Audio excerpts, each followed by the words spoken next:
چند دن پہلے ایک بایو کی ریسرچ نظر سے گزری. اس میں بتایا گیا کہ انسانی جسم کے اندر 35 ٹریلین جرمز پائے جاتے ہیں اور اسی طرح 37 ٹریلین بیکٹیریاز پائے جاتے ہیں جو کہ اس کی آنت میں ہوتے ہیں. جب ایک انسان ڈیڈ ہوتا ہے تو تھوڑے ہی عرصے بعد اس کے جو اندر جرمز ہوتے ہیں وہ بھی ڈیڈ ہو جاتے ہیں، اور ہر جرم کے اوپر ایک بیکٹیریا بیٹھ جاتا ہے اور اس کو دیکھتے دیکھتے چیر پھاڑ کر دیتا ہے اس کا.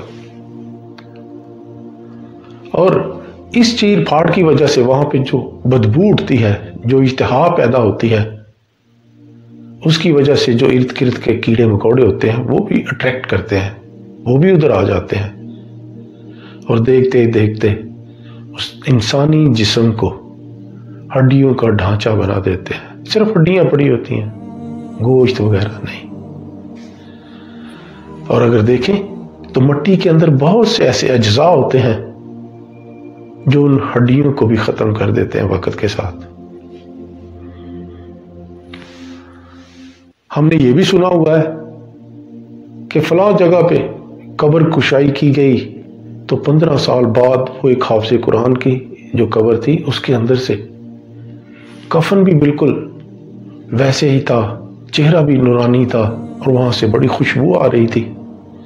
فلاں ایک شہید کی قبر 10 سال بعد جو بیٹھی ہوئی تھی تو اس کو جب کھولا گیا تو اندر سے خوشبو آ رہی تھی. دراصل جو اللہ والے ہوتے ہیں، ولی اللہ ہوتے ہیں، جو شہداء ہوتے ہیں، جو حافظ قرآن ہوتے ہیں، جو اللہ کے نیک بندے ہوتے ہیں، ان کے ساتھ معاملہ کچھ اور ہے. حالانکہ ان کے جسم کے اندر بھی یہ جرمز پائے جاتے ہیں، بیکٹیریاز پائے جاتے ہیں، کیڑے مکوڑے وہاں پہ بھی ارد گرد میں موجود ہوتے ہیں، لیکن کسی کیڑے مکوڑے کی جرت نہیں ہوتی کہ اس اللہ والے کو، اس ولی اللہ کو، اس شہید کو، اس حافظ قرآن کو تھوڑا سا بھی ٹچ کر سکے. کھانا تو دور کی بات ہوتی ہے. اللہ پاک ہمیں اس بات کو سمجھنے کی اور اس پہ عمل کرنے کی توفیق دے. اللہ پاک ہمیں خوشیاں دے اور خوشیاں بانٹنے کی توفیق دے.